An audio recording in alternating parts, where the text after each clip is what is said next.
Local programming on KRWG Public Media made possible in part by viewers like you. Thank you. This is KRWG Public Media, TV, radio, online. News that matters. Now, across the Mesilla Valley and the borderland, the stories that shape our community. From the KRWG Broadcast Center at New Mexico State University, this is Newsmakers. Thank you for joining us on this edition of Newsmakers. I'm Madison Staten. The New Mexico Coalition to End Homelessness estimates over 6,500 individuals are experiencing homelessness in New Mexico each year without access to adequate assistance.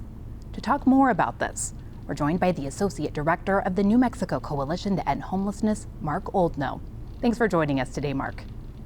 Thank you for having me, Madison. Of course. So can you tell me how the rate of individuals experiencing homelessness in the state has changed over the past few years?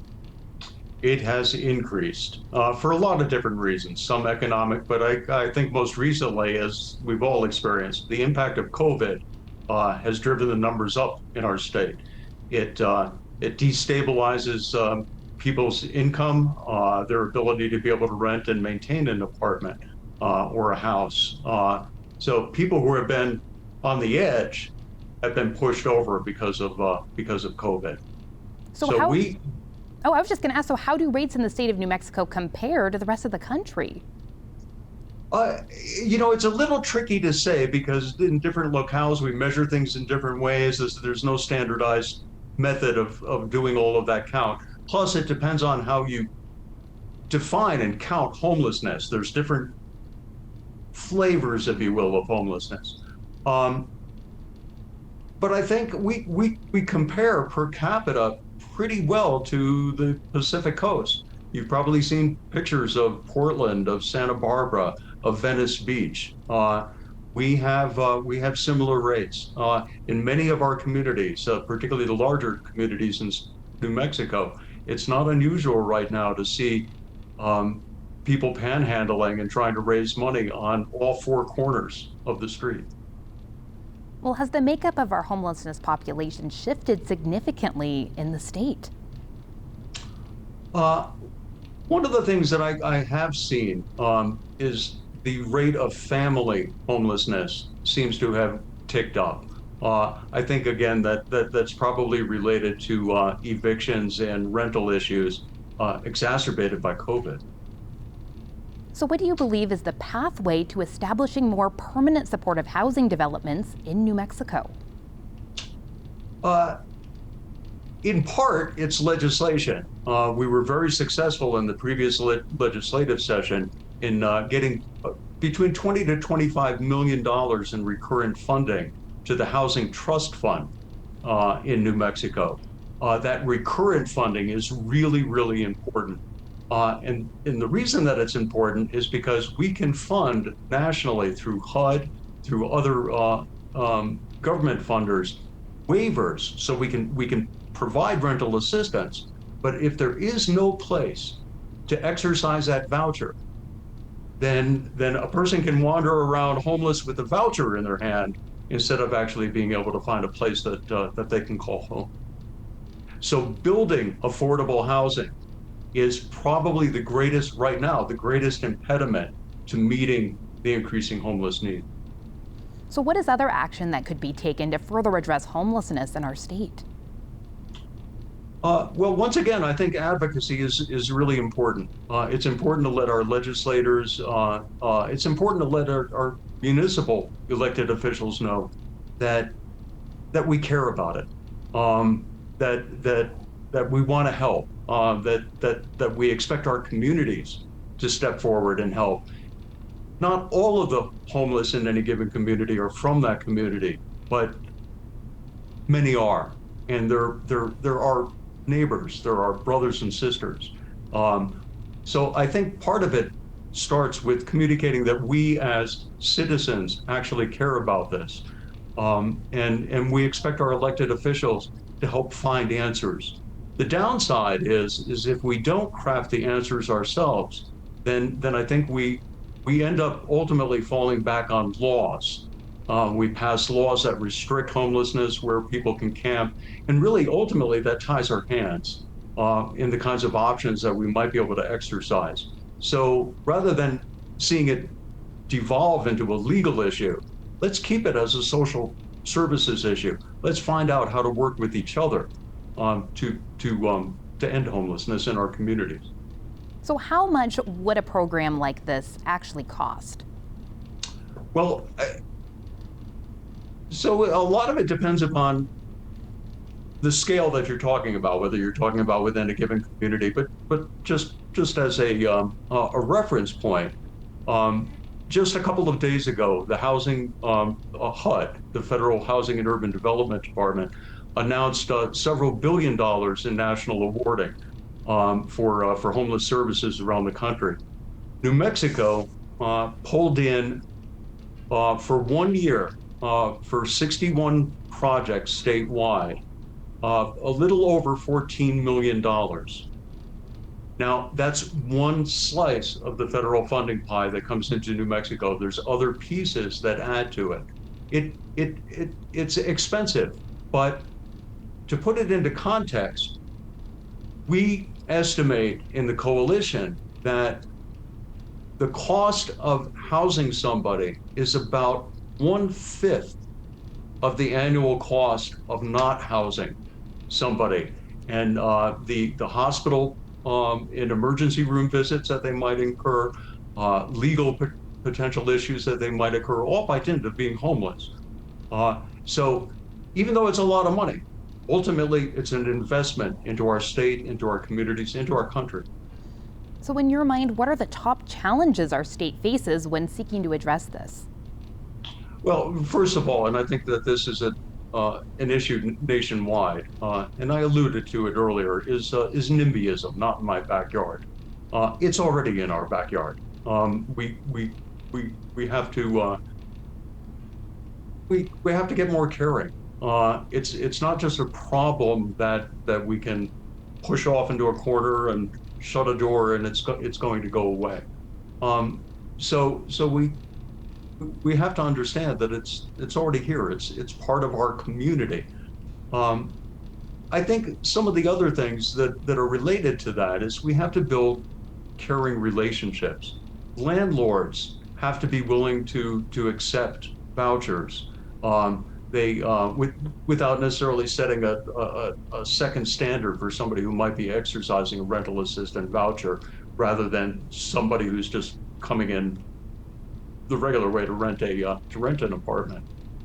So there has to be equity, I think, in what we offer to the homeless.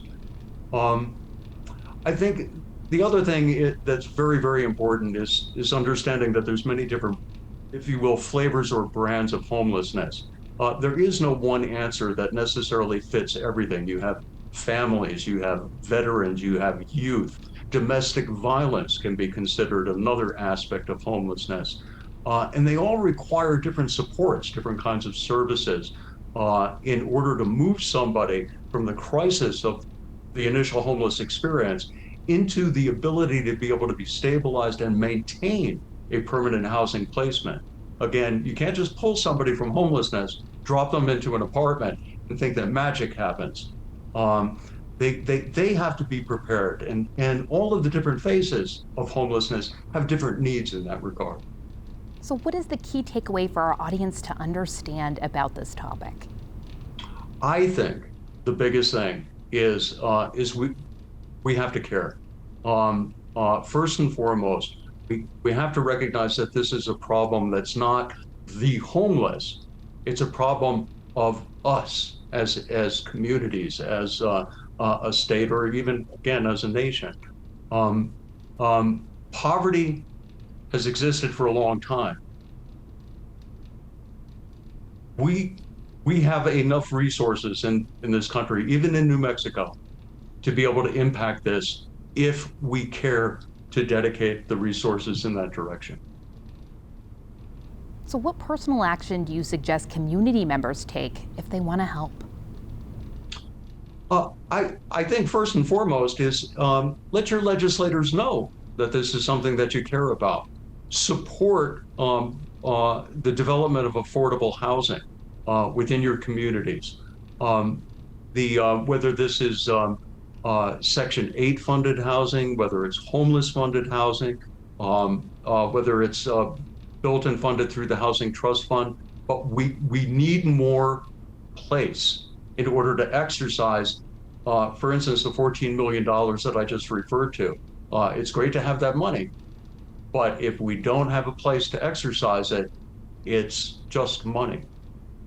Well, what changes are you hoping to see in the next few years regarding this topic today? I certainly hope to see the numbers begin to whittle down. I don't think anytime in the near future we're going to end homelessness, even though that's in fact what we are trying to do. But I think as we resolve some of the crisis with COVID, I'm hoping some of that crisis number will go down. But having said that, I am personally worried that when the eviction moratorium ends, which is literally looming right now, some estimates in New Mexico range from anywhere from 1 to 5 to 1 in 3 households could face potential eviction. That would absolutely astronomically balloon the rates in New Mexico.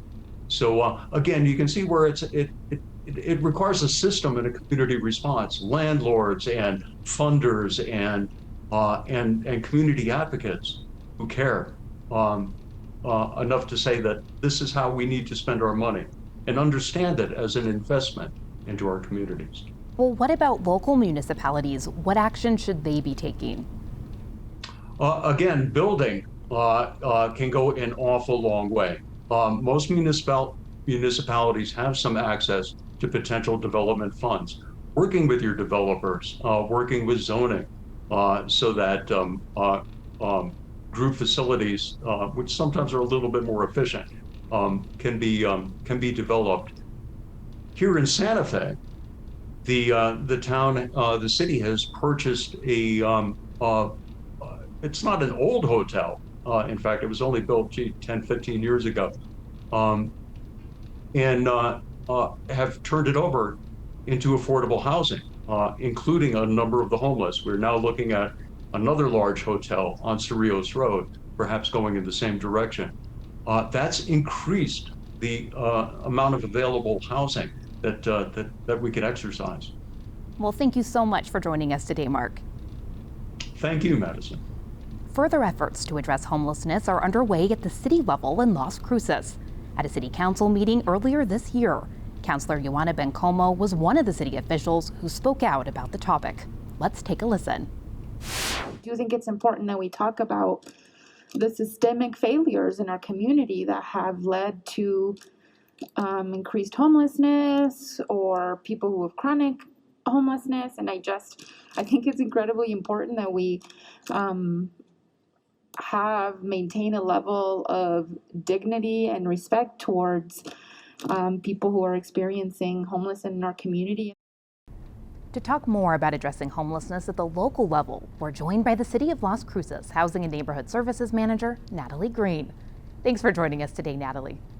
Thank you for having me today. Of course. So how have city homelessness trends in Las Cruces changed over the last decade? New Mexico has been very lucky that we've remained fairly stable in the last decade or so. We work with New Mexico Coalition to End Homelessness to do an annual point-in-time count. In 2019, approximately 186 people were unsheltered in our community, and we just finished our 2022 count, and that came back at about 157 people who are living unsheltered in Las Cruces. And how has the pandemic influenced these trends? COVID definitely exposed gaps in our systems. It limited the availability of shelter and the capacity of our shelters. It also made homelessness more visible to our community. It changed sort of the housing demand, and so it's definitely been more difficult all across the continuum. So talk to me about some of the existing resources that the city has at its disposal to address homelessness. The city has been proactively addressing homelessness for many years. Our biggest resource, of course, is the Community of Hope campus located at 999 West Amador. It's made up of 5 alliance agencies whose primary goal is to address homelessness in our community. Community Hope is our largest partner, and they offer day shelter services, housing vouchers, showers, laundry, you name it, they generally offer it to people experiencing homelessness. Wonderful. So how is American Rescue Plan Act funding being used to help? The city was a recipient of HOME, it's Home Investment Partnership ARPA funding, and that funding is exclusive to people experiencing homelessness. We have $1.7 million. So we will be using that to provide tenant-based rental assistance vouchers and possibly to increase units for people experiencing homelessness. So can you talk to me a little bit more about how the city could further incentivize the use of housing vouchers in the community? One of the struggles we have is landlords who will take vouchers. So we're looking to increase landlords who will take them through an incentive program, also a risk mitigation program that would offer bonuses to landlords who will house someone with the voucher. The city is also exploring a source of income discrimination ordinance that would prohibit landlords from refusing to take a housing voucher. And so we're hoping that will make vouchers more marketable in Las Cruces. So what additional state resources could the city potentially utilize? The state passed Senate Bill 134 this year. It's very exciting for us as housing providers. It would allocate $25 million a year to housing development. So we're hoping that that'll help increase the number of units available in our community. We also have some permanent supportive housing programming from the state. They offer additional housing vouchers. There's a homeowners assistance fund. Doña Ana County has some emergency rental assistance funding. And then we have 2 partners in Las Cruces who receive New Mexico Coalition funding to help house people experiencing homelessness. And can you talk to me a little bit more about those private partners that the city is either working with or looking to work with? We have a number of partners all across the community. They address housing and homelessness in different capacities. Community Hope is our largest partner. We also have Families Youth Innovation Plus, Tierra del Sol and Habitat for Humanity, and then the Mesilla Valley Public Housing Authority. Our most recent partnership was with the Housing Authority and the Community Hope to build the Desert Hope Apartments, which was 40 units of permanent supportive housing to house people experiencing homelessness. Well, I know at a recent city council meeting concerning homelessness, Casa de Peregrinos, a local emergency food program, advocated for the organization to become a line item in the budget. How could something like that help? We partner annually with the organizations on the campus. They have to compete for funding through our competitive proposals. So a line item would just, we're already partnering with them every single year, so it would just make sense to have a standard line item, and they don't have to compete and they can just focus on providing those resources. So what further recommendations has your staff made to the Las Cruces City Council? We have a number of recommendations. The first, of course, is to address the compression we're seeing in the housing market. So we need to ramp up our development practices, build more multifamily housing that will take vouchers. We're looking at a possible expansion of the campus and their resources. And then the city helps fund a mano a mano day labor program through the Community Hope campus that employs people experiencing homelessness to help clean city parks. And so we'd like to see an expansion of that program.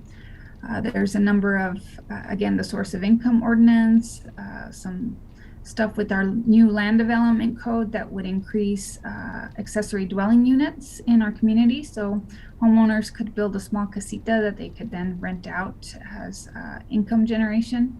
And so that would bring more units on the market. Have city councilors been responsive to those recommendations? Council proactively supports affordable housing. They allocate funding annually to different development projects that we bring forward. We're in the middle of a master plan for the campus expansion, so they'll be approving that in the next few months. They're also exploring some other funding sources for our Affordable Housing Trust Fund that would allow us to fund more developments to address that compression issue. And then they'll also be the governing body who adopts the allocation plan for the home ARP funding, that 1.7 million. And so they'll be working with staff to allocate that funding to our partners. So what's the timeline look like on that? The timeline for the home ARP funds, we'll be looking to work on that plan in the new fiscal year, so July. And then it'll take some time to get that money out the door. We also have a number of affordable housing development expansions that we're looking at to come through in the next year, so that will increase that capacity. More specifically, of course, we'd like to see an expansion of those Desert Hope apartments that were recently built. So beyond that, Natalie, what other action could be taken? We need to help increase mental health service availability, substance abuse services. We need to continue to address housing affordability and availability in our community. The source of income discrimination would be most helpful, because that would allow us to place people experiencing homelessness in units without fear that the units are unavailable. So in your mind, what are the top challenges that the city faces when seeking to address this issue? The challenges, of course, are housing availability. Again, the lack of services for mental health and substance abuse. Many people who are living unsheltered report that they have severe mental illness or have a substance abuse issue.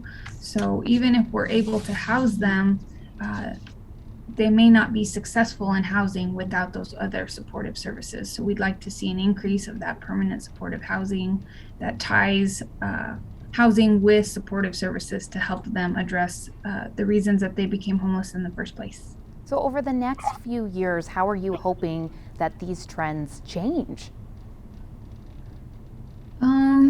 We'd like to see, of course, unsheltered homelessness go down in our community.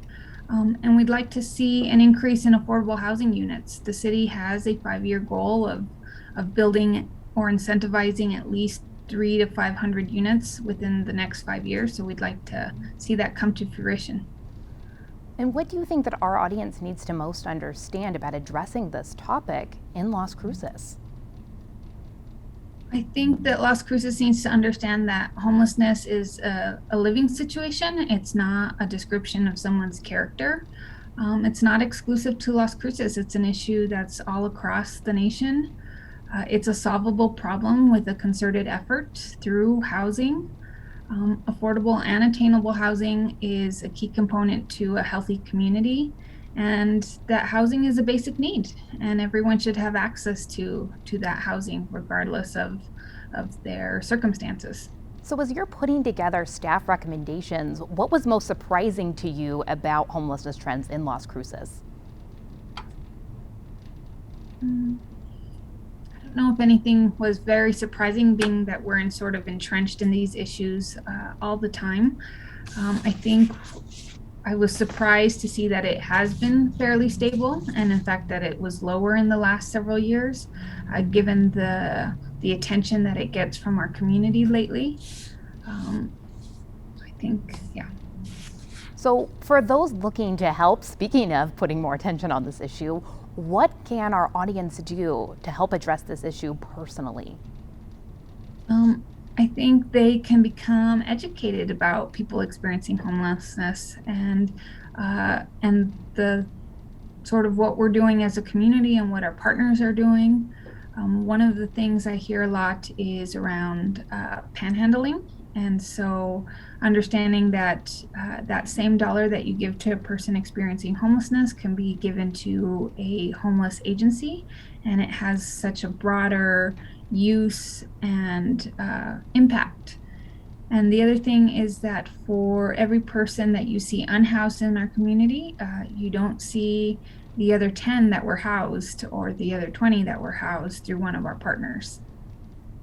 And pivoting a little bit to you personally, what makes you so passionate about wanting to tackle this issue? Housing, without stable housing, we can't hope to address any of our social ills, right? Housing is the most basic component that you need when you're thinking about health, social issues, childhood wellness. If they don't have safe and secure housing, then we can't address any of those issues that we're facing. Well, thank you so much for joining us today, Natalie. I so appreciate it. Thank you. Well, that's our time for now. Join us this week on KRWG Radio every weekday. It's Morning Edition 5 to 9, Fresh Air at 11, followed by Here and Now, noon to 2, and All Things Considered 4 to 7. KRWG News is always online at krwg.org, and we'd love to hear from you. Email us with story ideas and video submissions. The address is feedback@nmsu.edu. For all of us at KRWG News, I'm Madison Staten. Have a great week. We'll see you next time on Newsmakers.